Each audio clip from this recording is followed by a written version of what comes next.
Pessoal, vamos continuar aqui. Bom, agora é o segundo painel. Bom dia a todos. É uma honra estar aqui mediando esse painel com dois profissionais que eu tenho profunda admiração e que conhecem bastante o tema. O tema do painel é procedimento amigável e ajustes correspondentes de preços de transferência. E aqui, para as discussões, nós temos o Matheus Calixto Barbosa, que é bacharel, mestre e doutor em Direito Tributário pela Faculdade de Direito da USP, autor do livro Procedimento Amigável nos Acordos de Bitributação Brasileiros, professor convidado no mestrado e nos cursos de especialização aqui do IBDT, coordenador da Pós Internacional, e o Daniel Biagiani, que é sócio da área de preço e transferência da Ernst Young, com quase 20 anos de experiência. Então, para iniciar os trabalhos, eu vou passar a palavra ao Matheus, que vai dar um panorama geral, contextualizar sobre o procedimento amigável nos preços de transferência. Pessoal, eu combinei com a Isadora e com o Daniel que eu falaria de pé, por duas razões. Primeiro, para tentar distraí-los com um tema que pode ser bastante enfadonho, e segundo, para liberar um pouco a minha ansiedade, né? Porque somos ansiosos, né, Isa? E que vida é a vida da pessoa ansiosa. Muito bom dia a todas e a todos. E fico ansioso, mas ao mesmo tempo muito feliz de estar aqui com vocês, até porque diante de pessoas com um renome tão grande na prática de preços de transferência, a começar pelo meu colega de mesa, o Daniel Biagioni, professor Marcos Valadão, doutor Edinaldo, sentados aqui logo já na trincheira, aqui na primeira fileira, e pessoas que também, embora grandes especialistas, eu já chamo diretamente pelo nome, até porque pelo convívio aqui na Faculdade de Direito e também aqui no IBDT, se tornaram também muito próximos e queridos. Ramon, Vitor, Bruna, não sei se está aqui, já vi a Fernanda, vi a Carol também. Enfim, felicidade enorme estar aqui. E felicidade também para ver um público tão grande e distinto se dedicar a um tema como procedimento amigável, ou Mutual Agreement Procedure, ou MEP, como eu passo a falar doravante. E eu digo isso porque eu me interessei por esse tema talvez um pouco antes no tempo, quando comparado a vocês, porque há exatos 10 anos, foi em 2015, então, portanto, exatos 10 anos, eu me coloquei a escrever sobre isso no meu mestrado. E devo dizer que a sensação era, na maior parte do tempo, de absoluta solidão, né? E aí quem passou pelo dilema de escrever um trabalho monográfico vai me responder: poxa, Matheus, todo mundo que escreve uma dissertação ou uma tese de doutorado é uma pessoa, ipso facto, solitária. Mas eu preciso ainda assim dizer a vocês, a minha solidão parecia ir além da conta muitas vezes. Porque na minha pesquisa, lá em 2015, 16 e 17, o livro saiu em 2018, era, na maior parte do tempo, eu e os acordos e eu, os acordos brasileiros. E aí vocês me perguntam, Matheus, quais acordos? O acordo com a Rússia tem uma cláusula de MEP, o acordo com o Peru tem uma cláusula de MEP, o acordo com a Espanha tem uma cláusula de MEP. E aí eu já trago a primeira informação relevante para o dia de hoje.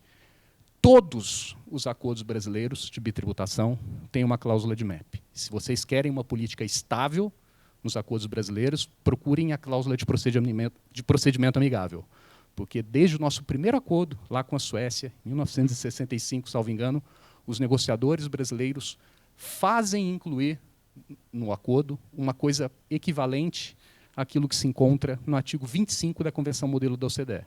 No acordo brasileiro, isso às vezes é o artigo 26, às vezes é o artigo 27, às vezes é o artigo 23 ou 24, a depender da geografia específica do acordo, mas o que interessa para a gente é que os acordos incluem, todos eles, invariavelmente, uma cláusula sobre o procedimento amigável. E a segunda informação importante para vocês, essa cláusula ela tem uma correspondência significativa com aquilo que se encontra desde 63 na Convenção Modelo da OCDE. Então, se vocês olharem os acordos brasileiros, vocês encontrarão no parágrafo 1º daquilo que for o equivalente ao artigo 25, o que a literatura chama, mundo afora, de Specific Case Provision, que é a cláusula pela qual o contribuinte, diante de uma tributação desconforme ao acordo, está autorizado a apresentar às autoridades competentes do estado em que ele é residente o caso. E as autoridades competentes, se considerarem o caso justificado e não poderem resolvê-lo unilateralmente, elas próprias terão o dever de estabelecer, de instaurar um procedimento amigável para consultas junto à autoridade competente do outro Estado contratante. Todos os nossos acordos incluem uma cláusula de caso específico. Há variações? Há variações. Quais delas? Quais variações? Sobretudo em relação ao prazo. Desde 77, a Convenção Modelo da OCDE prevê um prazo para que o contribuinte apresente o seu caso. No modelo, esse prazo é de 3 anos. A maioria dos acordos brasileiros nunca adotou um prazo. Esse prazo ele é adotado só de forma casuística, em cerca de 11 acordos, e ele varia. Não só é de 3 anos, como às vezes é de 2 anos, e algumas vezes ele se estende até por 5 anos. E alguns acordos mais recentes, inclusive, autorizam, em linha com o que a OCDE hoje permite, ao contribuinte apresentar o seu caso à autoridade competente do outro Estado contratante, de que ele não é residente. Porque, muitas vezes, esse contribuinte pode não confiar ou não ter expectativa de que a autoridade contratante do seu Estado leve o caso adiante. Então, não há problema. Ele bate na porta da autoridade competente do Estado vizinho. Isso vocês encontram, inclusive, em acordos recentes, salvo engano, o acordo com a Suíça e o acordo com a Argentina. Seguindo nos acordos brasileiros, vocês também encontram em todos os acordos aquilo que equivale ao artigo 25, parágrafo 2º do modelo da OCDE, que é a obrigação de as autoridades competentes envidarem esforços para resolver o caso do contribuinte. Mateus, o acordo obriga a resolução do caso? Não. Nada pode obrigar 12 estados contratantes a fazerem nada que eles não queiram e não tenham contratado. E o modelo não os obriga tanto. Porém, o modelo os obriga a envidar esforços sérios e comprometidos para resolver o caso.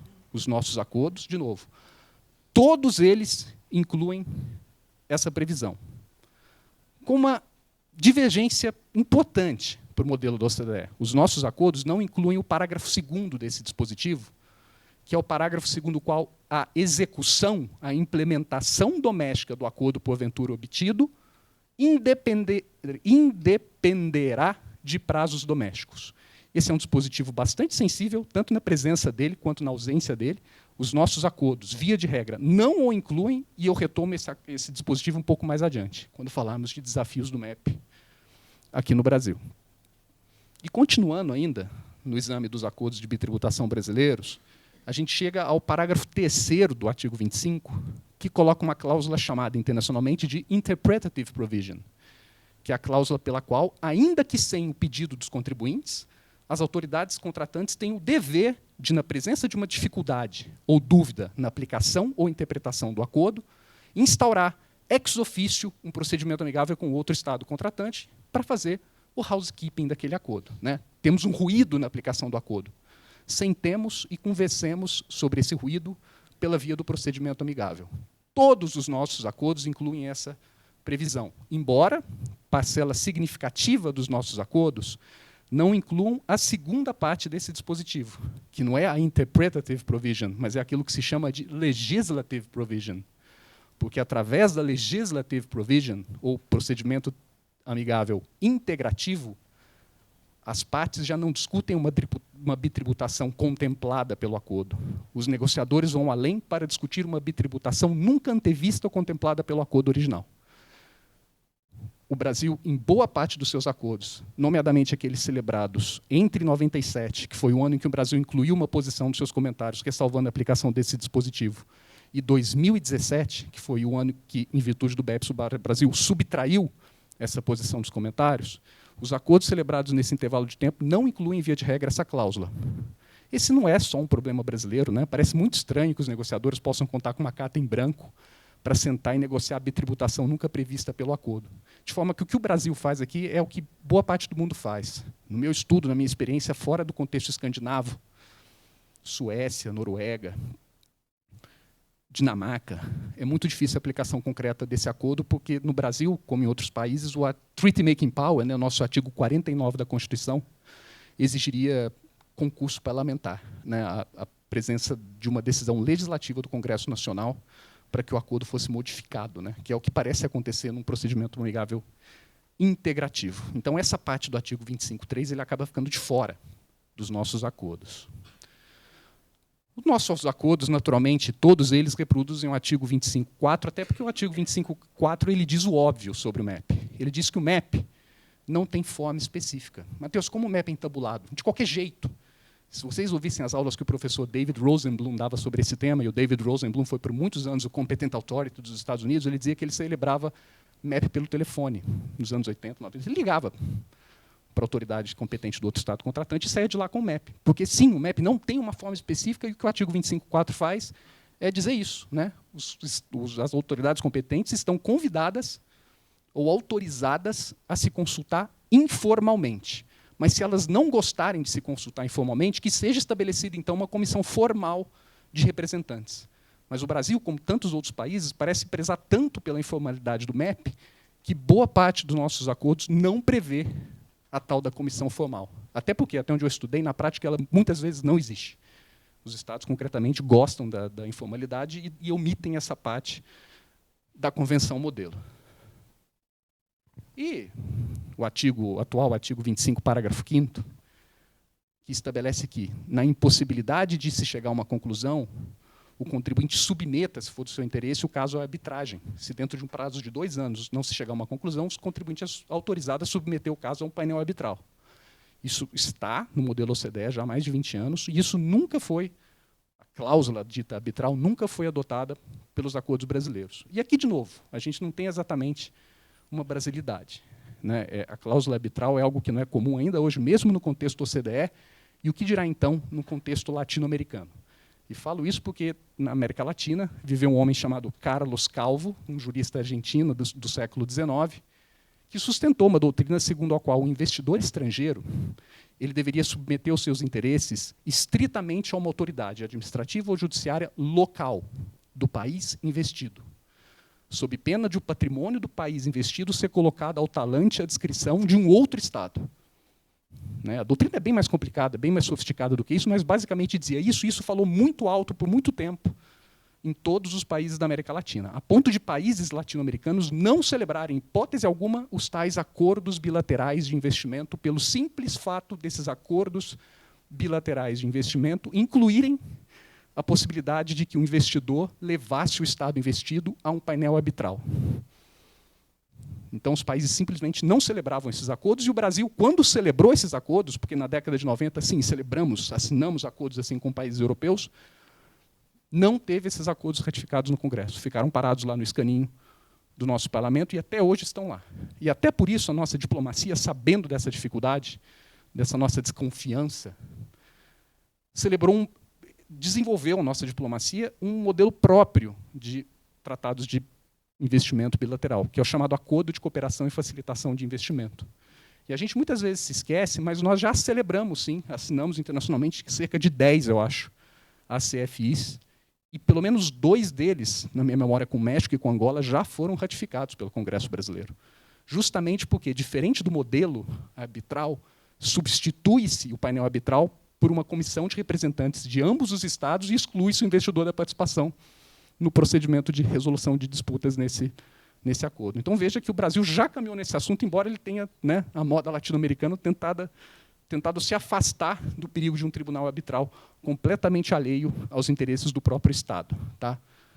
Mas fato é que, embora a gente tenha caminhado em termos de acordos bilaterais de investimento, a gente continua ainda parado em termos de MEP, nunca, parece estar longe da agenda da administração hoje cogitar uma coisa parecida como uma cláusula arbitral, mas que a celebração dos acordos de cooperação seja um prenúncio para que isso aconteça no futuro.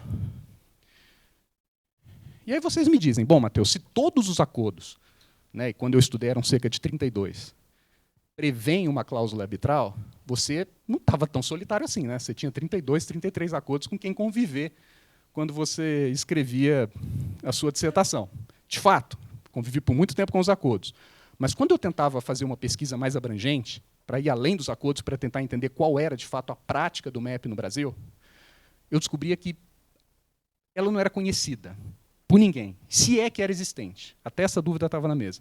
Em 2016, ou 2015, quando eu comecei a escrever, eu não conseguia afirmar categoricamente se o Brasil havia ou não celebrado concretamente um MEP com alguém. E até para me defender em eventual banca, porque eu ficava a explicar qual era o meu objeto e se esse objeto tinha alguma prática no Brasil, eu busquei uma série de evidências que indicavam que o Brasil, de fato, nunca entabulara qualquer coisa. E o professor Valadão, aqui na transparência dele, já indicou no primeiro painel que, de fato, a Receita não discutia MEP. né? Mas eu não tinha conversado na época com o professor Valadão e eu fiquei procurando evidências na literatura. E, entre tantas evidências, eu encontrei um relatório da IFA, né, o tal do CAIE, que a IFA publica anualmente, que conta, né, ao modo da IFA com um relatório geral, que reúne relatórios nacionais, e que discutia, nesse ano, justamente o MEP, né, Dispute Resolution. Lá tinha um relatório brasileiro, salvo engano da lavra do professor Marcos Livio Gomes, e nesse relatório o autor dizia que o Brasil inclui, sim, o MEP nos seus acordos de bitributação, mas não há, primeiro, regulamentação doméstica para esse assunto, e, segundo, parece que as autoridades fiscais, né, as autoridades competentes brasileiras, nunca entabularam esse negócio. E aí vocês me perguntam, Matheus, em que ano essas pessoas estavam? Em 78, em 85, em 97, em 2002, né, quando ninguém sabia dizer se o Brasil, de fato, negociara um MEP, e o relatório geral, capturando a posição de todos os países, compilou uma tabela com o número de MEPs executados por cada país. E qual que foi a nota, né, o rating do Brasil lá? 0. O Brasil, acho que era o único 0 da tabela inteira. Não sabia dizer se a gente tinha feito um MEP sequer. E aí, de novo, vocês me perguntam, mas que ano era esse, né, onde o assunto estava ao Deus dará aqui? Gente, esse ano era 2016. Esse relatório é de 2016, portanto, o mesmo ano em que é editada a instrução normativa pela Receita Federal. Então, até o dia imediatamente anterior em que a Receita se manifestou pela primeira vez em instrução normativa, ninguém sabia exatamente dizer o que se passava com o MEP. E pior, quando você investigava pessoas que escreviam academicamente sobre esse tema, o que vocês encontravam, não em todas as vezes, mas em muitas vezes, era de fato aquele resquício do pensamento latino-americano, muita desconfiança com esse negócio.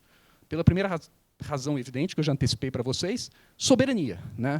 Tributação é o aspecto fundamental, o desdobramento fundamental da soberania de um país, e ninguém quer colocar um interesse nacional estratégico na mesa com outro Estado contratante. Doutrina Calvo. Segundo motivo, legalidade e irrenunciabilidade do crédito tributário. Minha gente, talvez muitos de vocês jovens já vivam num contexto em que o legislador tributário federal autoriza a Fazenda Pública a transacionar com seus contribuintes.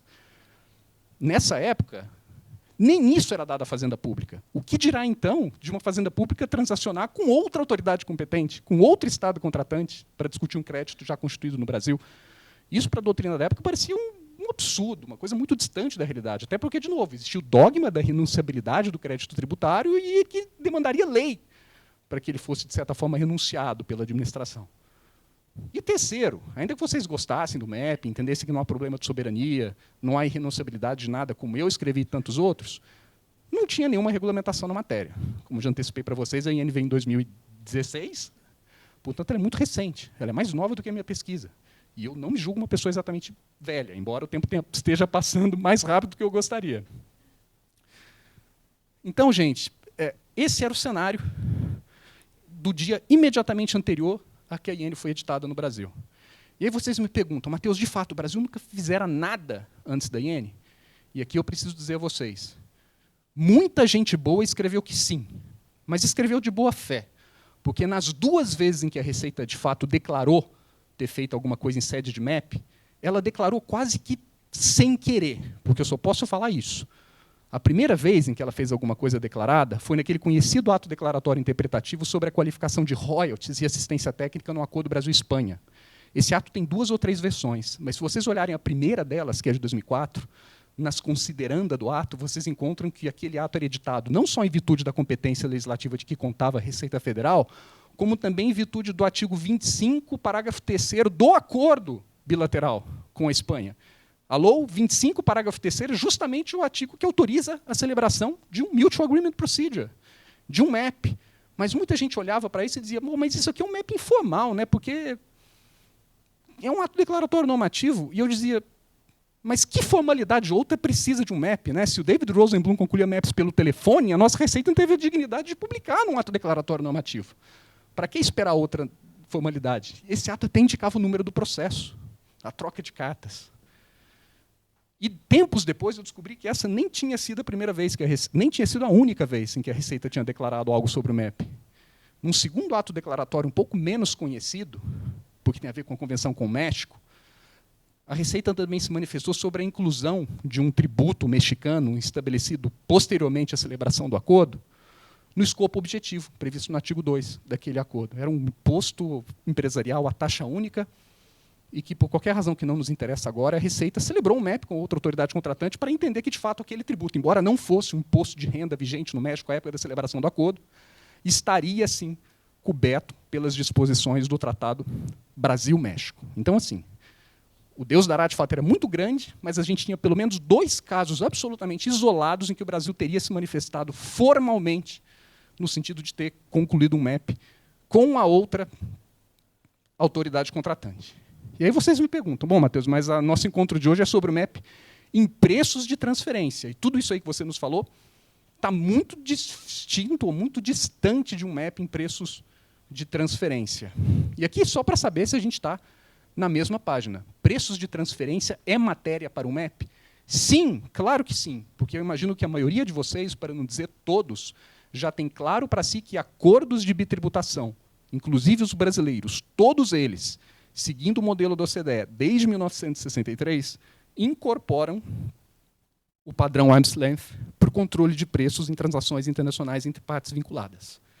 Isso está no artigo 9º, parágrafo 1º, de todo e qualquer acordo de bitributação brasileiro, seguindo também aquilo que a OCDE coloca desde 1963 no seu primeiro draft convention, uma redação super intrincada para dizer, basicamente, que um Estado contratante é autorizado a adicionar, pela via de um ajuste, no lucro tributável de um contribuinte ali residente, todo e qualquer lucro que tivesse sido obtido por uma transação entre partes independentes, celebradas nos mesmos termos e nas mesmas condições da transação controlada. Arm's length, dito e escarrado, dito e escrito, né, como dizem. O que a gente muitas vezes se esquece é que de pouco adianta a OCDE autorizar esse ajuste se o lucro que se adiciona na base de cálculo de um contribuinte residente em um Estado, ele não é acompanhado, em alguma medida, por um lucro que se exclui ou deduz do contribuinte com quem esse primeiro contribuinte transacionou. Sob pena do quê? De o mesmo lucro ser tributado 2 vezes. Belíssimo nome para bitributação, nessa hipótese econômica, porque os contribuintes são distintos, mas bitributação, coberta pelos tratados para todos os fins, e o Ramon, que senta aqui à minha frente, não vai me deixar mentir, escreveu uma tese de doutorado sobre a bitributação econômica nos acordos, e talvez, de todas as hipóteses que o Ramon levantou, de forma muito sofisticada no trabalho dele, essa aqui é aquela que todo mundo já, de alguma forma, sabia que o Ramon tinha um tema, né? Porque todo mundo se perguntar, o acordo cobre a bitributação econômica? Sim, pela via do artigo 9, 1 e 2. Então, é por isso que não basta que o Estado contratante faça o ajuste de preço de transferência. É necessário que esse ajuste feito em um Estado contratante seja observado, em alguma medida, pelo outro Estado contratante, pela via de um outro ajuste, que se diz correspondente, corresponding, na terminologia da OCDE, mas muitas vezes a gente fala em ajuste correlato, ou também correlativo, que não é nada mais, nada menos do que o ajuste feito no outro Estado contratante que acompanha o ajuste primário feito por via de adição no lucro tributável de um Estado residente no primeiro Estado contratante, certo? Simplesmente sincronia entre 2 países para que o acordo alcance a sua finalidade. Qual é a finalidade do acordo? Evitar a bitributação econômica, nesse caso. E, se não for assim, o contribuinte dorme com bitributação econômica. E até por a gente estar falando em um ajuste fino, né, que envolve uma interlocução muito grande entre 2 autoridades competentes, o modelo OCDE ele sempre previu expressamente, e nem precisaria disso, que naturalmente, e está ali destacado em vermelho, as autoridades competentes podem se consultar para chegar a esse ajuste. Né? As pessoas têm que se conversar sobre isso. E o que é isso, em outras palavras? Procedimento amigável. Se vocês perguntarem para 10 pessoas que estudam esse tema, eu não vou dizer que as 10, porque sempre tem alguém que pensa diferente, mas talvez 9, 9,5, 9,75% dessas pessoas, 9,5% dessas pessoas, vão responder que esse aqui é o MEP em preço de transferência previsto expressamente pelo modelo da OCDE. Porque o MEP em preço de transferência é a maneira pela qual o ajuste de um Estado conversa com o ajuste de outro Estado para que o lucro seja exatamente na mesma medida repartido entre 2 Estados contratantes. Tá bem? So far, so good?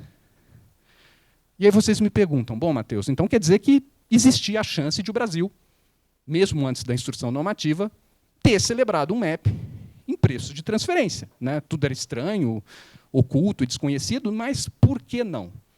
E aí eu já dou algumas razões para vocês do porquê não. Imagino que o Daniel até vai voltar a isso mais adiante, passo rapidamente. Aquela porta que parecia razoavelmente fechada para MEPs em geral, muitas vezes parecia trancada para o MEP em preços de transferência. Primeira razão, sorry, o Brasil não adota nada parecido ou equivalente ao parágrafo 2º do artigo 9º do modelo da OCDE. Se vocês queriam uma segunda política estável nos acordos brasileiros, eis uma delas. O Brasil não adota, ou pelo menos até o acordo recente com o Reino Unido, nunca adotou nada parecido com o parágrafo 2º do artigo 9º do modelo da OCDE. E mais, ainda que fosse superada essa limitação, e ela me parece possível de ser superada, Daniel volta a isso também, a autoridade competente brasileira ela se via diante de uma legislação doméstica que não dava a ela common ground de discussão com outro Estado contratante. Porque situações de MEP tendem a ser aquelas, muitas vezes, que não se resolvem pela aplicação de um método transacional direto, de preço, como o PIC, ou de margem bruta, um PRL, um cost plus. Muitas vezes a gente está falando de uma coisa complicada, intrincada, um profit split, ou então uma comparabilidade mais lata, típica de TNMM, margem líquida. Então, era isso que a outra autoridade contratante, baseada na sua lei guidelines, baseada na sua lei arm's length, apresentaria para a autoridade brasileira. A autoridade brasileira olhava para a sua própria lei e falava, meu amigo, eu não tenho nada parecido aqui com isso, eu não consigo conversar com você, porque minha lei só não traz, de quebra, os métodos transacionais indiretos, né, de lucro líquido, de distribuição de lucros, e mesmo nos métodos transacionais diretos, cost plus, resale minus, as nossas margens são predeterminadas em lei. Eu não consigo dizer para você que a margem é diferente daquela fixada em lei. Era essa a vivência da autoridade administrativa, imagino eu, né, porque, de novo, a gente nunca sabe, é tudo hipótese fora daquilo que foi declarado. E se o contribuinte tentasse falar, não, mas vamos tentar outro método, né, ele já até encontrava manifestações no sentido de que não dá. Né, os métodos são números clausulos na lei, vocês tinham decisões do CAF nesse sentido. E, de quebra, o Brasil, pelo menos nos comentários, declarava que a ausência do parágrafo 2º no artigo 9º não era um acidente. Não é que esqueceram do parágrafo 2º do artigo 9º. Seria uma inexistência by purpose, intencional. E isso era declarado nos comentários. O Brasil tinha uma posição nos comentários dizendo que está aqui transcrita para vocês, depois os slides ficam disponíveis. Na ausência do artigo 9º, o Brasil discordava da possibilidade de um MEP ser celebrado em acordos de bitributação, em temas de preços de transferência. E, de quebra, mesmo diante de tudo isso, a Receita se sentia à vontade. Ela dizia, não está violando o acordo. Vocês tinham manifestações das administrações nesse sentido. Então, assim, a porta que estava fechada para o MEP, ela parecia, de fato, estar trancada. Tinha uma série de coisas que falavam, nossa, se o MEP, em geral, é difícil, o MEP de preços de transferência ele tende ao impossível. E esse, de fato, era o D-1 do dia da edição da Instrução Normativa 1669, que veio mais ou menos em novembro de 2016. Meu prazo para protocolo da dissertação era 13 de janeiro de 2017. Então, eu tive 60 dias para transformar um terço dela. E não posso ignorar, né, até para ser justo com a nossa administração. Essa IN, que um ano depois, um pouco mais de um ano, foi substituída pela atual IN 1846, ela transformou tudo isso que eu disse para vocês, em boa medida, num passado distante e nem tão nostálgico assim. E já ninguém ignora isso, mas na época foi inclusive declarado pela consulta pública que precedeu a IN, ela veio na esteira do projeto BEPS. O projeto BEPS tinha 15 ações, uma delas, a ação 14, era dedicada especificamente ao MEP e baixava ali certos padrões mínimos que deveriam ser adotados por todo Estado que participasse do Inclusive Framework. O Brasil participa do Inclusive Framework, e, por obrigação, junto ao Inclusive Framework, ele deveria estabelecer no seu ordenamento padrões mínimos estabelecidos na ação 14. Entre eles, garantir que o MEP, que as obrigações no MEP sejam implementadas e garantir que o contribuinte tenha acesso efetivo ao MEP. Então, vejam, muitas coisas mínimas e básicas que a OCDE chamava de minimum standard eram, de fato, mínimas e básicas, mas que no Brasil pareciam gravíssimas, né, a ponto de a IN ter que ser editada e, de fato, declarar que aquilo já devia existir desde sempre. O MEP está disponível e vocês podem acessar o MEP, até porque ele está previsto em todos os acordos brasileiros. E foi isso que disse a consulta pública. Então, o Brasil, quando editou a sua IN, ele fazia cumprir coisas que ele havia prometido cumprir junto ao Inclusive Framework.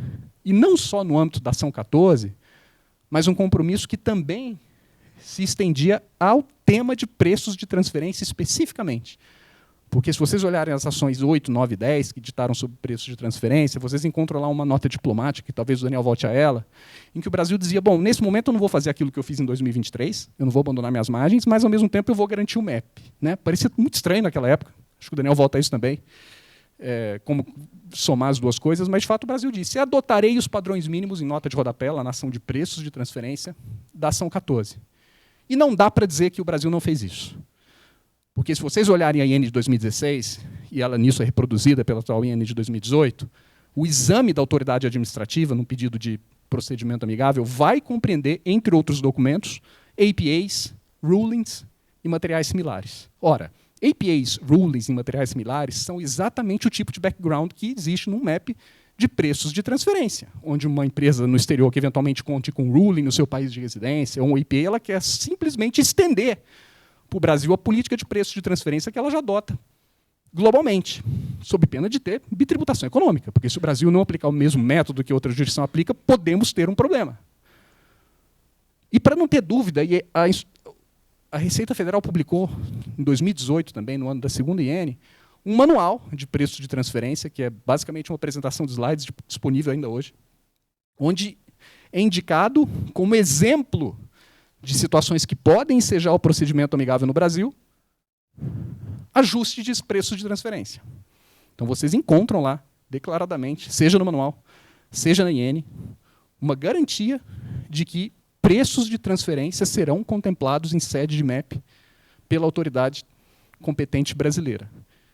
E mais do que isso, para ficar bem com o Inclusive Framework, que é o OCDE, o Brasil passou a reorientar seus próprios acordos de bitributação, de forma que vocês encontram cláusulas interessantes em acordos celebrados de 2017 onwards.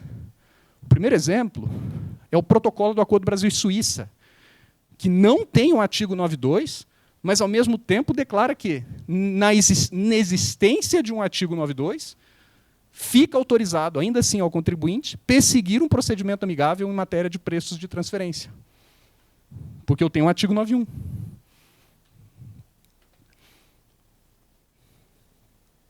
Acordo de bitributação com o Reino Unido, celebrado, mas ainda não ratificado.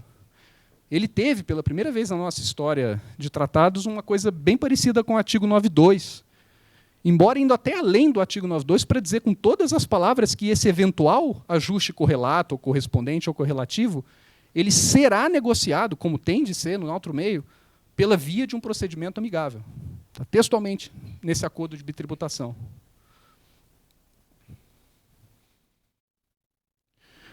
E mais do que isso, para os acordos anteriores, isso me parece significativo, embora também seja polêmico, vocês podem discordar ou ter opinião diversa,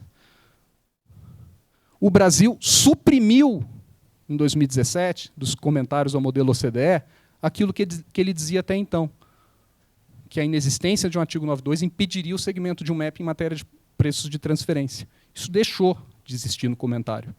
E essa supressão, para mim, ela é eloquente, e ela se estende a tratados que não sejam esses recentes, que contemplaram expressamente a possibilidade de MEP. Embora, de novo, né, o uso de comentários para fins de interpretação do acordo seja das matérias de tributação internacional talvez as mais polêmicas, né, e discutíveis, mas eu quero ver isso com bons olhos. Eu quero ver isso com significado. Eu quero entender por que a Receita fez isso e eu só tenho essa resposta. A Receita, de fato, quer ficar bem com o Inclusive Framework, e ficar bem com o Inclusive Framework significa fazer aquilo que o OCDE sempre disse que pode ser feito, que está aqui transcrito também. A falta de um artigo 92 não preclui o acesso ao procedimento amigável pela via do artigo 91. Está lá nos comentários. Então, se o Brasil suprimiu a sua posição, é porque, de alguma forma, ainda que tacitamente, ele passou a contemplar especificamente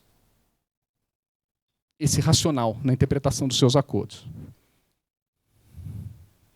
E talvez a cereja do bolo, a mais recente de todas, desse bolo que veio sendo cozido pela nossa administração tributária desde 2016. Na Lei 14.596, eu via Camila hesitar quando ela falou da lei, e eu pensei, eu acho que depois da 12.973 eu não lembro absolutamente de mais nenhum nome né? Sinal de que o tempo de fato está passando. A lei de preços de transferência, mas isso já decorreu da própria MP, ela tem lá um capítulo sobre segurança jurídica, alguma coisa assim, com uma seção chamada do procedimento amigável. Quando eu li isso, eu até tremi na cadeira. Assim, eu falei, nossa, pela primeira vez teremos lei em matéria de MEP no Brasil.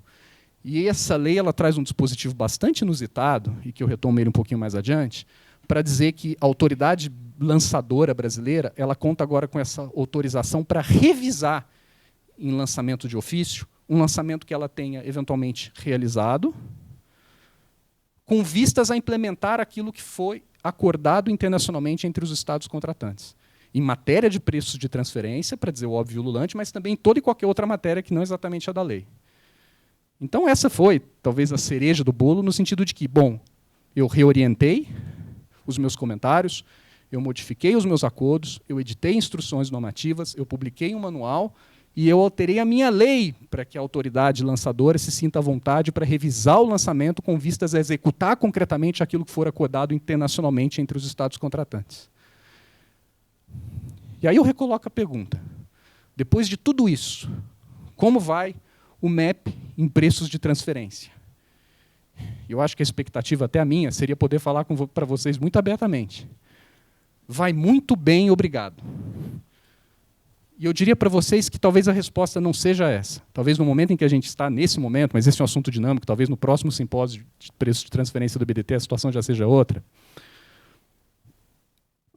A resposta é que os desafios se transformaram. Aqueles desafios que eu contei para vocês existirem até 2018, de certa forma, o Daniel retoma isso, estão sendo superados, ainda que alguns deles pareçam ter uma certa resistência. Mas a coisa mudou de tom. Mas fato é que eu não posso responder para vocês que o MEP vai muito bem, obrigado. A gente sabe que a pista agora está liberada para pouso, mas, incrivelmente, a gente não consegue dizer se os aviões estão, de fato, pousando, ou, no caso, decolando. A gente, quando muito, sabe que existem aviões, mas a gente não sabe qual é a situação do tráfego naquela pista. E esse desafio, que não é só brasileiro, verdade seja dita, a gente está, na verdade, comprando muitos desafios que o MEP tem mundo afora.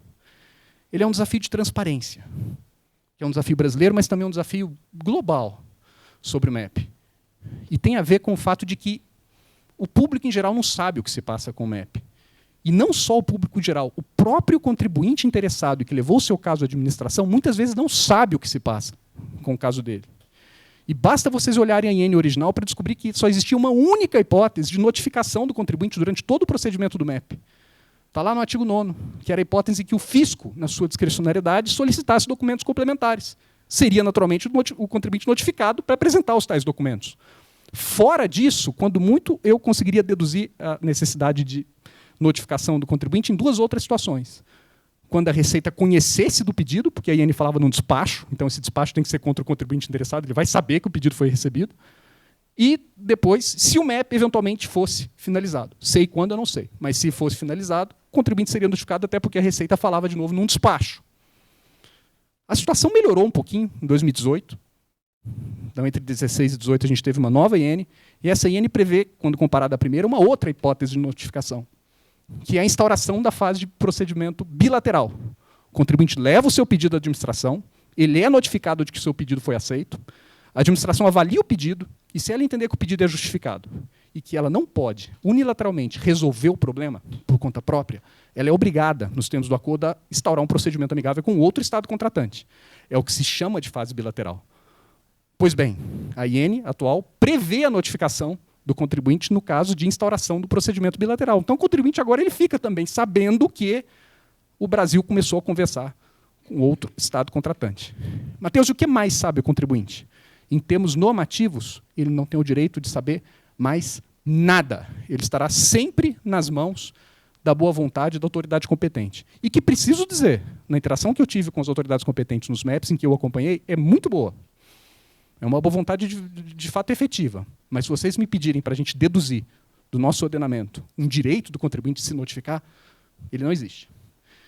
Não existe no Brasil, como não existe mundo afora. Então, no Brasil, como mundo afora, via de regra, não tem prazos para que o MEP termine. Né? Como eu disse para vocês, o acordo obriga o esforço, mas ele não obriga a solução, fora da arbitragem. E acordos, via de regra, mesmo na OCDE, não tem cláusula arbitral.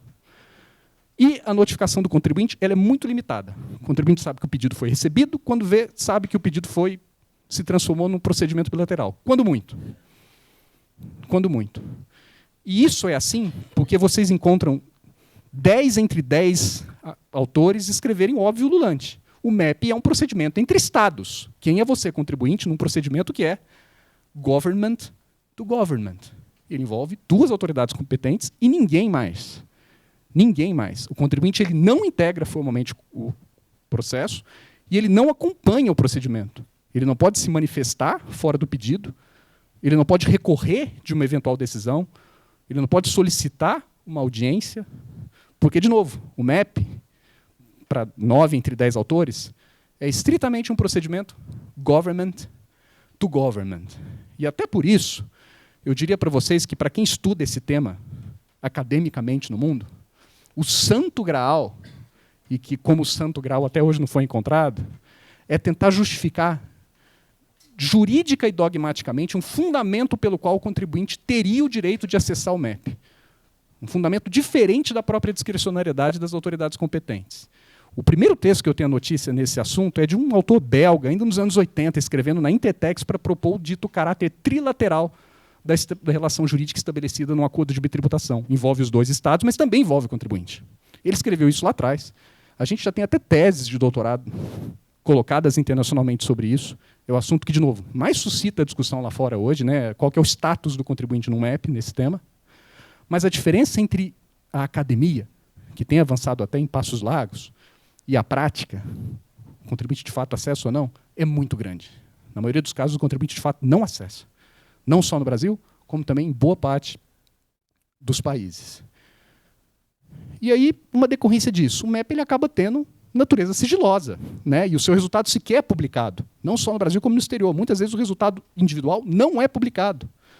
O que vocês devem imaginar coloca um problema de isonomia muito grande, porque eu nunca sei se o meu contribuinte vizinho, que pode nem ser meu amigo, pode ser meu concorrente, tem ou não tem o MEP, e qual foi a solução que ele conseguiu no MEP. É incontrolável, porque isso não é público. Problema brasileiro como problema de mundo afora. E aí vocês me perguntam, poxa, Matheus, a OCDE não antecipou isso? Né? Ela não prezou pela transparência? A transparência não era um standard mínimo na ação 14? De fato, transparência é um standard mínimo na ação 14, mas se vocês consultarem a ação 14, ela não dá muito alívio nessa matéria. Ela simplesmente fala que, em termos de transparência, como padrão básico, basta que os estados façam conhecer estatísticas sobre o MEP. E elas existem no Brasil, né? Hoje vocês conseguem saber quantos casos entram, qual é o inventário de casos, quantos casos se concluíram, mas vocês não sabem nada mais do que isso, porque, afinal, é aquilo que exige a OCDE. Ela não exige nada mais do que isso. Então, esse é o primeiro desafio fundamental do MEP, em geral, e também preços de transferência. Talvez vocês nunca saberão com segurança qual é o estado da arte desse assunto, porque ele é um assunto sigiloso, não declarado, pouco transparente. E eu não falo do público em geral. O próprio contribuinte interessado pode, muitas vezes, se encontrar a ver navios no assunto. Se você chamar um contribuinte que participa hoje de um MEP em preço de transferência, é possível ele falar que ele não sabe o que está acontecendo, porque ele não foi notificado de nada. Né? A menos que ele tenha um acesso privilegiado à autoridade, etc. Fora desses casos, é difícil deduzir uma razão pela qual ele teria o direito de ser informado, de participar, de conseguir se apresentar formalmente no processo. O segundo desafio do MEP no Brasil, em matéria de preços de transferência, como em matérias em geral, tem a ver com o timing em que a solução é obtida. Porque o contribuinte ele já pode ter diante de si um auto de infração. Né? Muitas vezes o contribuinte ele não se antecipa e começa a se preocupar com o assunto quando veio o ajuste primário. A autoridade foi lá e lançou, disse, meu amigo, esse método aqui, troca o método, auto de infração, ajuste primário. Já expliquei para vocês, e a Receita diz isso, que, havendo tributação descontrária, desconforme o acordo, e se o contribuinte achar que esse é o caso, ele pode, sim, bater na porta da autoridade competente, Receita Federal, e dizer essa tributação é desconforme ao acordo, esse acordo não prevê a cláusula 2 do artigo 9º, mas tanto faz, ela tem a cláusula, o parágrafo 1 do artigo 9º, e isso basta para que você sente com a autoridade competente e descubra que esse ajuste, na verdade, ele é um ajuste arm's length, conforme o acordo. Tá, muito bem. E o que acontece com o seu auto de infração aqui no Brasil? O que acontece, Fernanda? Seu auto de infração é inscrito em dívida e vai à execução. O pedido de procedimento amigável, incrivelmente, não suspende a exigibilidade do crédito tributário. Está lá no Código Tributário Nacional. pedidos, reclamações do contribuinte, sim, suspendem a exigibilidade do crédito, desde que realizada nos termos do processo administrativo tributário. E MEP não parece ser processo administrativo tributário. Né? Elemento de tese, teria alguma interpretação possível para o CTN, etc. Quem quiser se dedicar a esse assunto, a gente pode conversar. Mas hoje, no estado da arte da coisa, o MEP, isso já declarou a própria Receita, não suspende a exigibilidade do crédito tributário, de forma que a Fernanda, consultora jurídica muito sofisticada, ela vai tomar a providência básica que ela tem diante de si, porque ela não quer pagar para ver. Ela não quer pagar para ver a solução do MEP. Ela pediu o MEP, mas não quer pagar para ver. O que ela faz? Interpõe um recurso administrativo, né? Até para não incorrer, etc., em custos mais elevados. Vai lá e bate na porta da administração, impugna o auto, vai para Brasília. E com isso, a Fernanda começou uma coisa que na doutrina internacional se chama Parallel Domestic Litigation. Ela começou a litigar, não é propriamente uma litigância no MEP, mas é assim que a doutrina fala, em duas pontas. Ela litiga internacionalmente, junto à outra autoridade contratante, embora ela nem participe disso, né, ela está na fé de que as coisas vão caminhar, e ela litiga domesticamente, nos termos do processo administrativo tributário, até porque ela precisa suspender a exigibilidade do crédito, ela não quer pagar para ver. Até porque a Fernanda tem aquela desconfiança latino-americana, né, do Carlos Calvo. Todos os tempos, Fernanda. E com isso ela começa o Parallel Domestic Litigation. Qual é o problema fundamental com uma litigância paralela, né, em duas pontas? A chance de eventuais decisões não conversarem é muito grande. Quem disse que o CAF vai decidir da mesma forma que as autoridades competentes decidirão? Né? Não há qualquer garantia disso que vai acontecer, até porque as autoridades são distintas. Então, o Parallel Domestic Litigation ele tem um problema de saída, que é uma contradição potencial entre decisões, e que tem que ser resolvida. Se vocês lerem literatura sobre o MEP, os próprios comentários, é recomendação básica que seja resolvida a contradição entre MEP e decisão doméstica.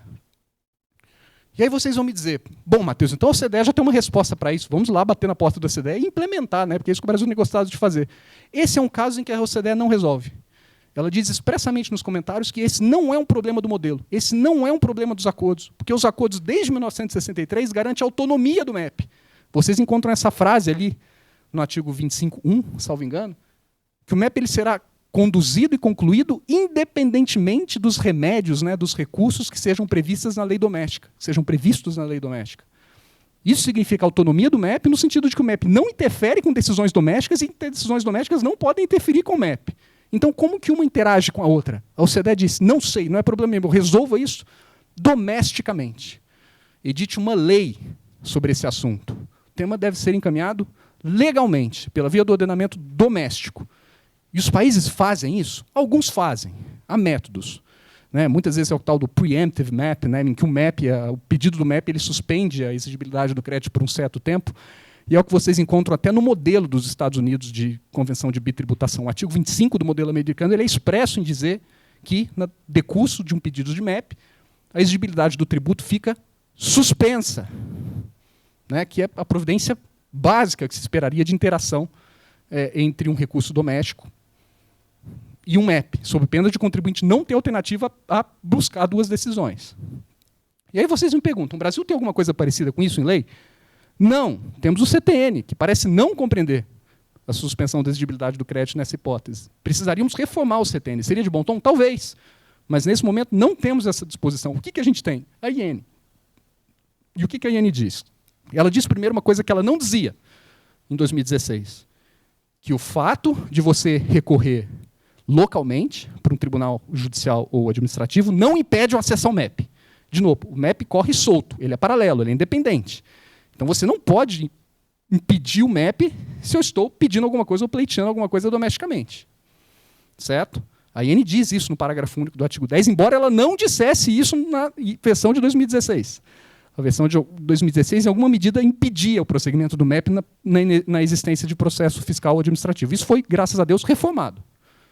Lá vocês encontram a garantia de que o contribuinte, sim, ele pode fazer aquilo que a Fernanda, como todo consultor tributário em sã consciência, faria, né? Buscar o Parallel Domestic Litigation. Tá, mas e como ela resolve a possível contradição entre uma decisão e outra? Com esse texto curioso. Ela coloca que, sobrevindo uma decisão administrativa ou judicial, e não depura qual, pode ser qualquer ela, uma decisão de DRJ, uma decisão de turma ordinária, uma decisão de um juiz singular, a Receita, né, a autoridade competente, que está lá internacionalmente, na litigância internacional, ela não pode se afastar daquilo que foi decidido domesticamente. Mas o que quer dizer isso? Ela tem que reproduzir, ipsis literis, a decisão do juiz, ela não pode decidir de outra forma internacionalmente, ela se encontra amarrada ao que foi decidido localmente? Eu não sei dizer, parece que sim, né? Porque esse termo nem é exatamente jurídico, né? O que significa não se afastar de uma decisão, né? Então você vê a Receita não sabendo bem o que dizer. E eu entendo, porque ela não tem lei para isso, né? Se a própria OCDE diz que você precisa de lei para resolver o problema, isso parece ter sido tanto quanto eles conseguiram avançar. Bom, eu deixo você ir com o MEP, eu nem falo que eu não vou seguir com o MEP, mas eu falo que eu não vou me afastar da decisão judicial. Mas o que significa isso? Então, se eu tive uma decisão ruim no CAF, quer dizer que morreu. Morreu o MEP porque a Receita não vai se afastar daquilo que decidiu o CAF. Talvez seja isso. Talvez seja isso. E digo mais, é muito provável, possível, para não dizer provável, que você tenha alguma decisão no Brasil, ainda antes de ser concluído o MEP, considerado o prazo do MEP, pode muito mais do que 2 anos, sobretudo em preço de transferência. É muito possível que uma DRJ julgue o seu caso antes da Receita conseguir uma solução internacional, de forma que se acaba se amarrando, né, nesse tema. Embora você tenha tentado a Parallel Domestic Litigation, eu te diria que, sobrevindo uma decisão doméstica, fica muito complicada a solução internacional para o seu caso. Por quê? Porque falta lei no Brasil. Essa é uma ponta solta no nosso ordenamento, né? O Código Tributário Nacional de 65 ele não anteviu uma coisa dessas. Poderia ser emendado? Poderia, até deveria. Mas não foi. Não foi. E isso, né, implica, dogmaticamente, uma certa confusão entre o papel funcional de uma autoridade competente julgadora e de uma autoridade competente representante do Brasil em MEP. A autoridade competente julgadora é a autoridade administrativa, né, que lança e revisa autos de infração. A autoridade competente em MEP, eu disse isso na minha dissertação, eu já disse isso Vogel, eu disse também o Schwerer e tantos outros. É um diplomata, ele representa o Brasil internacionalmente. Ele está na Receita por acaso, porque nem precisaria ser, e alguns acordos não delegam essa função à Receita Federal. Temos acordos como o da China, não sei se ele foi emendado nisso, que colocava essa atribuição para o Ministério do Planejamento. Então ela pode nem ser uma autoridade fiscal, o nosso diplomata de plantão. Mas, porque não tem lei, e porque essa construção teórica ela é bastante sofisticada, nossa autoridade competente fica naturalmente melindrada, né? Então ela se vê num chapéu de autoridade internacional e, ao mesmo tempo, lançadora e revisora, e ela não consegue dissociar uma coisa da outra. Tendo uma decisão judicial, ela não se vê na coragem de se afastar da decisão judicial e recorrer ao acordo para dizer aquilo que está lá, estampado em todos os acordos brasileiros. O MEP será executado independentemente dos remédios legalmente previstos na lei doméstica. Né? Mundo ideal, previsto pela OCDE, incorporado pelos acordos, mas que esbarra em falta de lei, esbarra num CTN que é bastante duro, e que, portanto, coloca um problema concreto para o contribuinte que tem um timing ruim. Né? Ele espera o auto de infração chegar, o ajuste primário acontecer, para bater na porta da autoridade competente e tentar um parallel domestic litigation, que não tem prognóstico de ter uma solução muito boa em virtude dessas constrições, desses amarramentos que decorrem do nosso ordenamento hoje. E o segundo problema de timing é aquele contribuinte que quis pagar para ver. Então, o sujeito não esperou auto de infração. Ele fez o ajuste espontâneo, pagou o imposto que ele entendia devido, e depois de certo tempo, seja porque ele próprio pediu, ou seja porque a contraparte no exterior pediu o MEP, ele ficou sabendo da solução. Né? As partes sentaram, as autoridades competentes conversaram e entenderam que ou bem ele pagou bem, ou bem ele pagou menos do que ele devia no Brasil, ou bem ele pagou mais até do que ele devia no Brasil. Num caso, devendo ser lançado pela diferença, em outro caso, tendo que ser restituído pela diferença. E aí a pergunta que fica é, qual é o timing desse contribuinte? Esse lançamento do adicional que decorrer do MEP, como a restituição daquilo que também decorre do MEP, pode acontecer a qualquer tempo? E eu diria para vocês, se perguntarem para a OCDE, ela tem uma resposta nesse caso. Ela diria, sim, pode acontecer a qualquer tempo. Está no texto do modelo, transcrito ali em cima. Qualquer acordo concluído será implementado independentemente, ou qualquer que seja, os time limits, né, os limites de tempo da lei doméstica dos estados contratantes. Claro, o Brasil, historicamente, se opôs a essa cláusula. Vocês encontravam lá, até 2017, o ano mágico do BEPS, a posição brasileira dizendo que não concordava com isso. O Brasil entendia que a implementação do MEP deveria sim observar a lei doméstica. Brasil, Índia e outros países também. Então, até por isso, até por pensar dessa forma, os nossos acordos, na sua absoluta maioria, eles não incluem essa frase mágica da OCDE, no sentido de que a execução doméstica, a implementação doméstica do MEP independerá de prazos previstos na lei interna brasileira ou do outro Estado contratante. Os nossos acordos não dão essa segurança para o contribuinte, aquele contribuinte que quis pagar para ver, né, que se antecipou, fez o ajuste, e esperou uma solução, não tem auto de infração, tem um ajuste espontâneo e boa. Né? Esse cara, se tiver diante de si dali algum tempo um acordo, em 7 anos, em 8 anos, em 9 anos, ele vai se ver na contingência de que os prazos domésticos brasileiros, tanto o prazo para eventual lançamento complementar pelo fisco, prazo decadencial, como o prazo para eventual ação, prazo prescricional para eventual repetição do indébito, se as partes entenderem que aquele ajuste espontâneo foi além do que deveria ir, eles têm que ser observados. Isso é o que decorre desse estado de coisas, em que o nosso acordo não inclui aquela palavra, em que o Brasil historicamente tinha essa posição nos comentários. E a Receita já até falou isso. Se vocês procurarem um tal de Dispute Resolution Profile, tipo um questionário no site do OCDE, é até estranho encontrar esse documento, o site do OCDE tem algumas coisas meio escondidas, esse é um deles, e tem um perguntão em que eles perguntam isso lá no Brasil, para o Brasil, e o Brasil responde na lata, tem que observar o prazo doméstico. Qualquer ajuste, qualquer lançamento upwards, né, qualquer ajuste para cima, como também qualquer restituição downwards, tem que respeitar o prazo doméstico, que é de 5 anos nos 2 casos. E o curioso, depois de 2017, quando o Brasil suprimiu essa posição nos comentários, os acordos com Emirados Árabes, Singapura e Suíça passaram a contemplar aquele dispositivo mágico ali em cima, dizendo que a solução eventualmente obtida pelo Brasil será implementada independentemente de prazos domésticos. Isso vocês já podiam encontrar até em outros 2 acordos muito anteriores ao BEPS, eu nem sei por qual razão. Índia e Portugal também trazem esse dispositivo. Não sei por qual razão.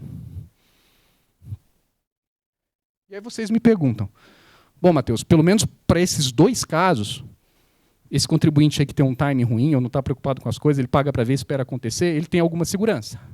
Ele conta com essa frase mágica do modelo OCDE, ele conta com um cenário em que o Brasil suprimiu a sua posição dos comentários.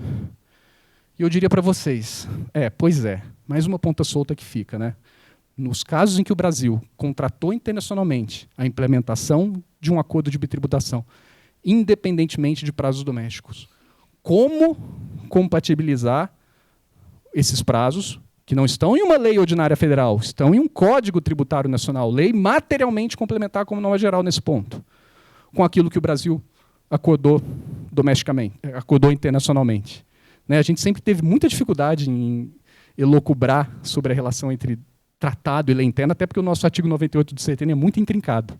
E quando a nossa lei doméstica de plantão é uma lei complementar, são outros desafios que se colocam, inclusive. Quando eu penso no prazo prescricional para ação de repetição do indébito, para que o contribuinte se veja restituído daquilo que ele, segundo o procedimento amigável, pagou a mais no Brasil, eu tenho a tendência de superar o CTN.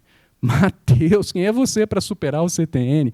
Eu diria, bom, nessa eu devo estar bem acompanhado. O Schwerer já teve essas tentativas, escreveu um artigo que todo mundo leu lá na Intertech sobre o Jurisdictional Approach, que vai encontrar a finalidade de um acordo de bitributação na delimitação da soberania brasileira frente a outro Estado contratante. E se o objeto do acordo é esse, é porque o fundamento dele é constitucional. O CTN não delimita a soberania, quem delimita a soberania é a Constituição. Então, o artigo 98 ele é declaratório, até porque declara mal o que ele quer dizer. Recorra à Constituição, supera o CTN e digo, so be it, se o Brasil negociou internacionalmente a sua jurisdição dessa forma, que o contribuinte se veja restituído ainda que 8 anos depois do pagamento indevido, ainda que 15 anos depois do pagamento indevido. Isso me parece muito sensato, muito bonito, mas eu me coloco em dúvida quando eu penso na hipótese reversa, na contrapartida, em que as autoridades contratantes dão uma solução ruim para o contribuinte e entendem que ele pagou mal no Brasil. Ele deveria pagar uma diferencinha. Pagou 100, deveria pagar 150. Vou lançá-lo, até porque a lei ali autoriza o lançamento de ofício. E não fala se é um lançamento de ofício só para restituição, é um lançamento de ofício para todos os fins.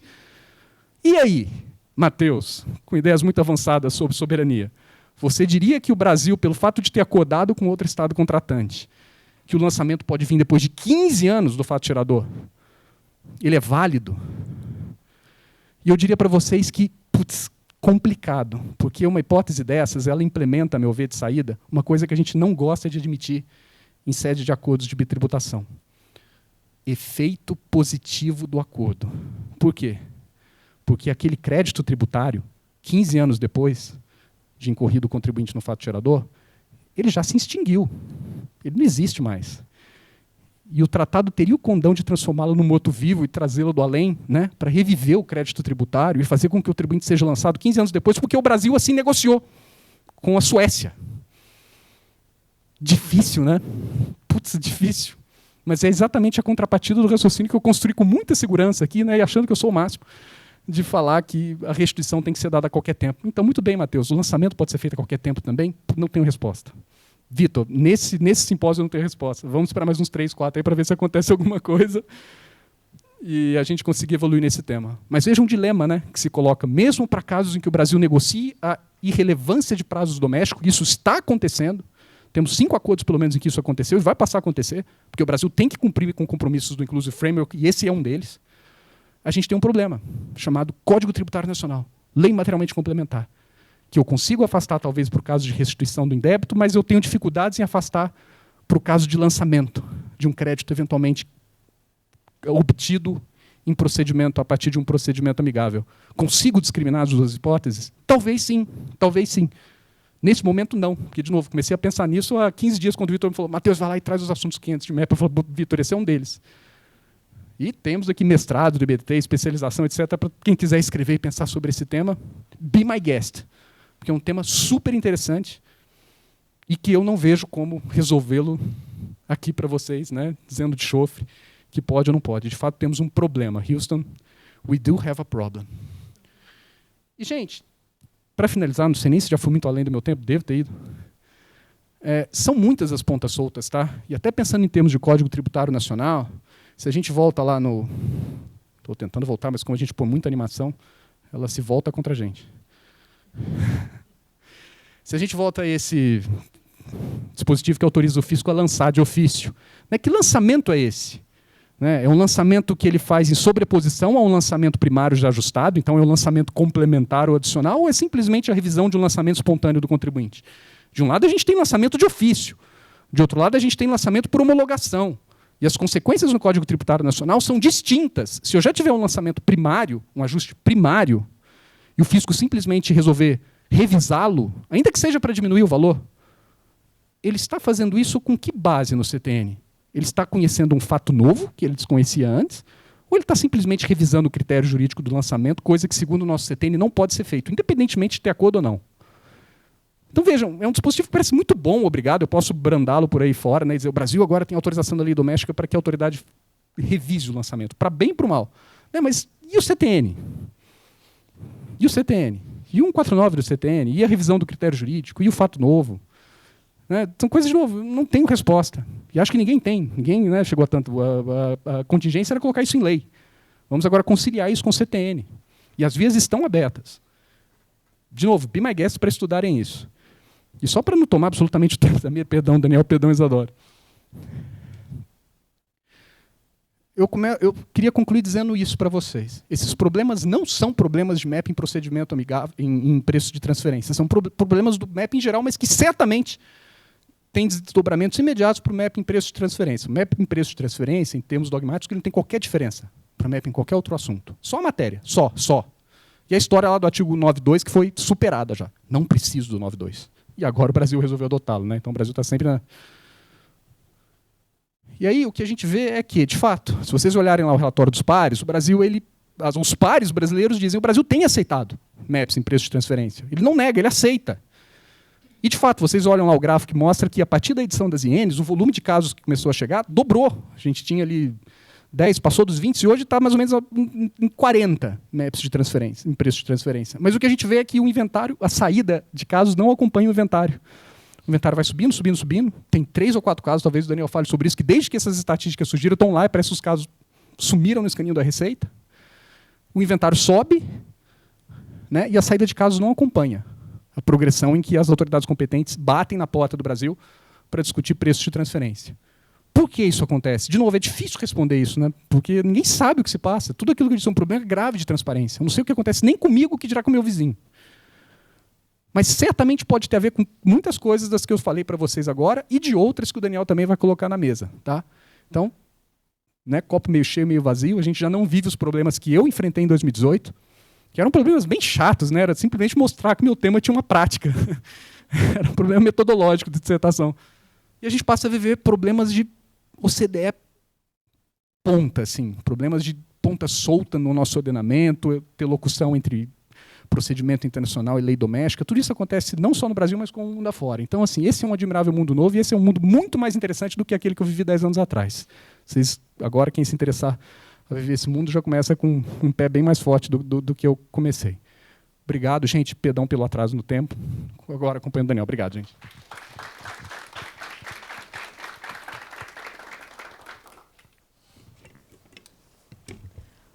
Bom, o Matheus, ele não simplesmente fala, né? Ele deu uma aula aqui, né? É irretocável. Sou até suspeito para falar, porque o Matheus... Você é suspeita para falar.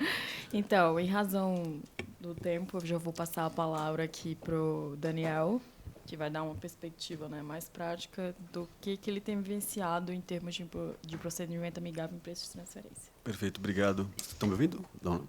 Obrigado, Isa. Obrigado, Matheus, pela aula. Muito bom. Só ver se eu consigo passar o slide. Legal.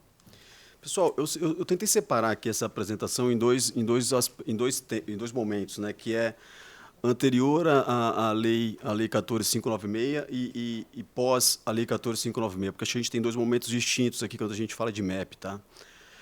Acho que o Matheus trouxe um ponto bem importante aqui no final, quando ele fala da questão dos inventários, né? Inventários sem solução, acho que é importante falar sobre isso. A gente tem visto aumentar os casos de MEP no Brasil, mas a gente não tem visto essas soluções aparecendo, pelo menos nas estatísticas que a OCDE publica. Um ponto importante que a gente tem visto, acho que a gente tem visto os contribuintes têm efetivamente entrado com pedidos de MEP, acho que tem tido bastante discussões sobre isso. Acho que isso é bem importante, que mostra uma diferença em como o contribuinte está encarando a Receita Federal e a Receita Federal contribuinte, eu digo no sentido da relação entre as partes, que acho que a relação, ela historicamente não é boa. Tem até uma gerente sênior do meu time que ela costuma dizer que o relacionamento fisco e contribuinte aqui no Brasil é um relacionamento tóxico. Ela é de fora do Brasil, mas ela costuma usar esse tema. E a Receita Federal, por outro lado, ela também tem se mostrado muito aberta a ter discussões. Então, hoje é muito fácil e possível você conseguir marcar uma reunião com a Receita Federal para discutir um caso. Até, por exemplo, sem abrir o nome do contribuinte. Eles estão dispostos a discutir casos antecipadamente para saber se faz sentido ou não, ou se aquele caso ou não poderia ou não ser submetido a um MEP no Brasil. Então, acho que a gente tem visto, de certa forma, uma mudança de mindset da Receita Federal e dos contribuintes. Agora eu vou dar uma guinada aqui na apresentação e vou tentar fazer uma pergunta aqui para vocês, que é o seguinte: quando a gente fala da norma antiga de preço de transferência, aquela que a gente falou aqui pela manhã sobre as margens fixas, vocês entendem que aquele modelo ele é um modelo que segue o princípio arm's length? Sim ou não? Quem acha que sim? Uma pessoa? Quem acha que não? Ô, Vitor, é sim ou não? Você foi no meio. Eu ia para poder ajudar no sim. O Marcos Faladão saiu, eu vou levantar a mão pelo Marcos. Legal. É quem não acha nada também. Não, brincadeira, pessoal. Mas essa discussão ela é muito boa e muito importante, tá? Porque eu trouxe aqui até alguns aspectos. Aqui a gente tem uma solução da COSIT, lá de 2012, onde ela fala, né, por exemplo, ela falou, olha, para fins de balizar as transações internacionais efetivas com pessoas vinculadas, de forma a verificar se tais operações diferem das condições de mercado, segundo o princípio arm's length. Aqui a gente está falando, eles estavam falando aqui sobre a legislação brasileira, lá da lei da 9.430 lá atrás, e falando o seguinte, talvez ela até não seja totalmente alinhada ao princípio arm's length, mas que ela seguiria o princípio.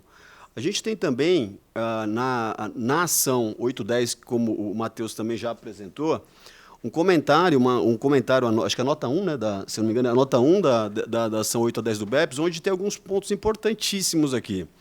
Aqui ele fala o seguinte, olha, o Brasil vai continuar utilizando o modelo de margens fixas, mas o Brasil considera que esse modelo é arm's length.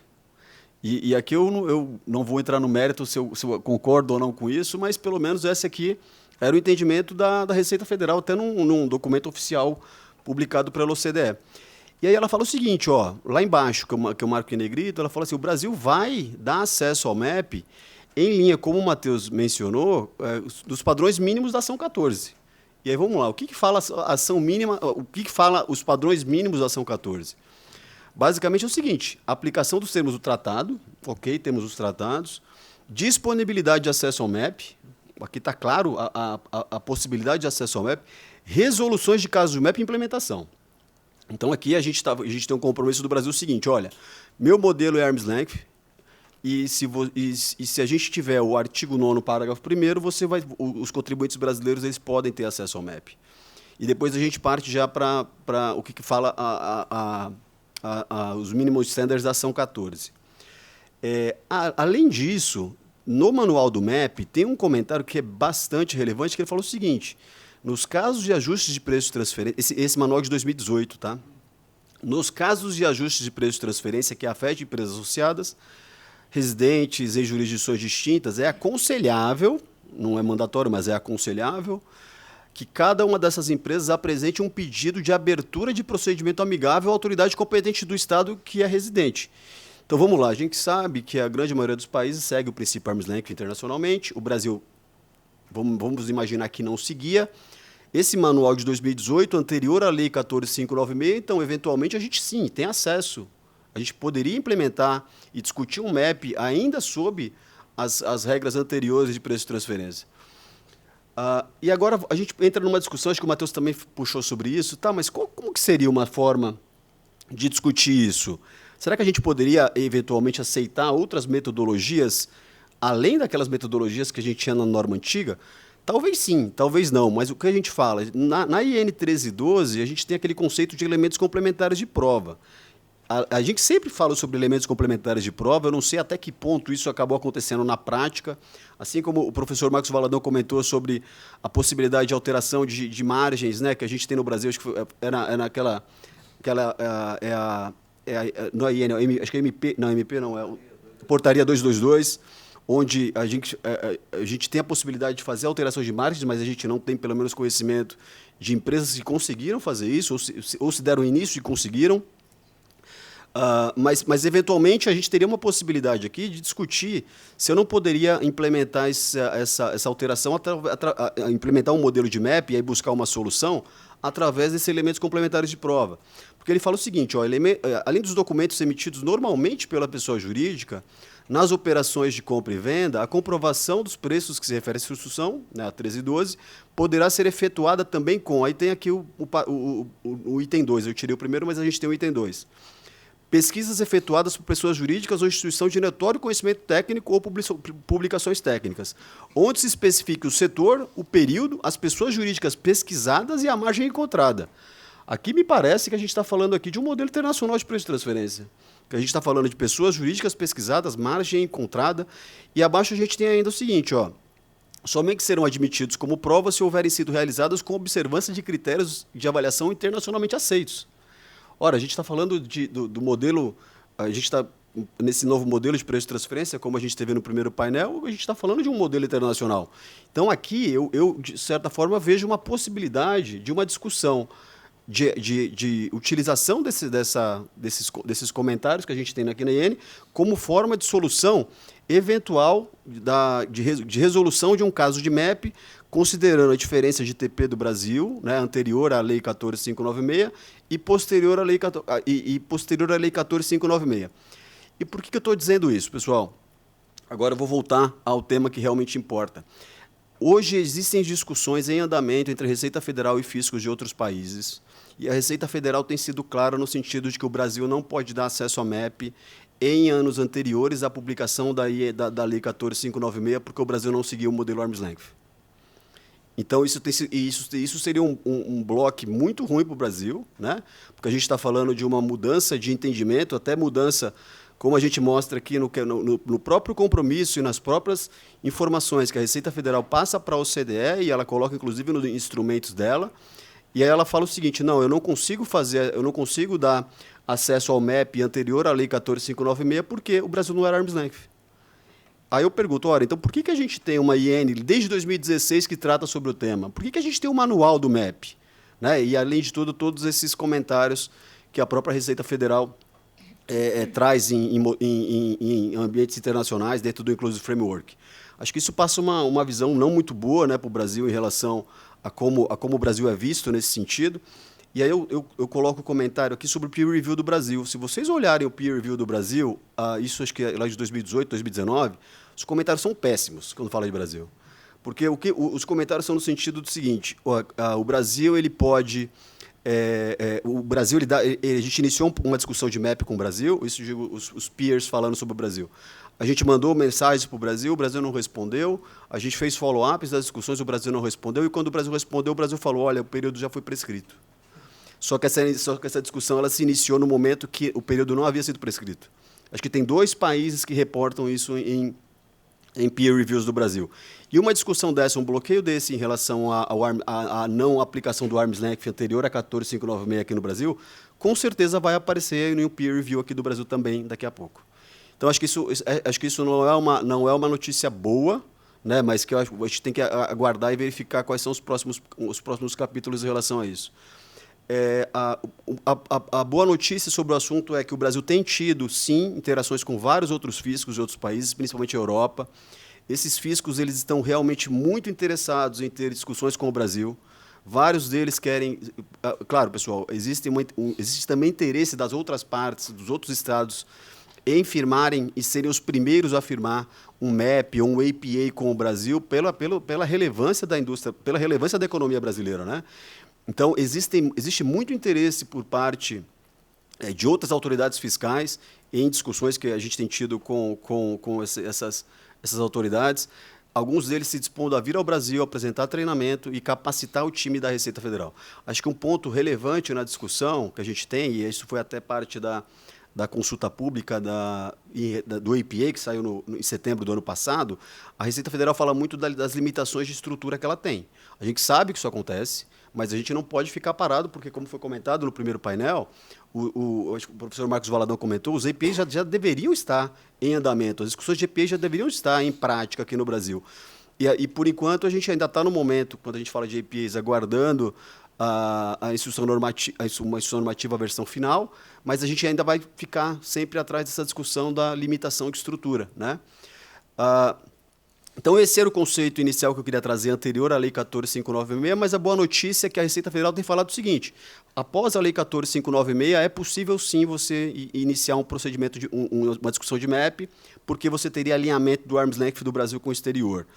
O ponto é, a gente talvez estaria falando só de 2023, 2024, mas no modelo de preço de transferência anterior, que a gente tem vários e vários casos de ajuste espontâneo, como também o Matheus comentou, esses casos, teoricamente, estariam perdidos, o que eu não concordo. Eu acho que ainda há espaço para discussão. Próximos passos e conclusão aqui, pessoal, para fechar minha fala, acho que ainda é um momento de bastante discussão e aprendizado por parte de Receita Federal, contribuintes e fisco do exterior. Boa notícia é o time da Receita Federal, ele pelo menos ele se mostra aberto a ter discussões. Agora, eu espero que essa limitação essa discussão do arm's length ela seja superada, porque acho que isso não seria bom para o ambiente de negócio aqui no Brasil e para nesse nosso novo modelo de preço de transferência.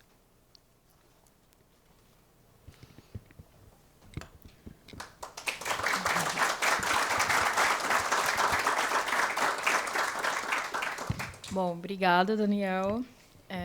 Eu acho que a recente solução de consulta número 15 é um bom ponto para a gente pensar sobre se, de fato, a gente vai ter agora uma mudança de paradigma, né? Porque na solução de consulta, ainda que o crédito em questão tenha sido em relação ao modelo brasileiro anterior, a gente tem um posicionamento do fisco que fala, bom, para discutir a possibilidade de creditamento desse adicional que foi adicionado na base de cálculo, a gente tem que iniciar um procedimento amigável. Então, acho que isso é um bom indicativo de que talvez o procedimento amigável ele se torne, de fato, uma realidade nos próximos anos. Eu queria agradecer a presença de todos aqui e queria convidá-los a continuar, porque teremos mais 3 painéis, inclusive com a ilustre presença do professor Edinaldo. E a gente vai ter agora um intervalo para o almoço e votaremos às 14h. Obrigada a todos. Bom Obrigado, dia. pessoal.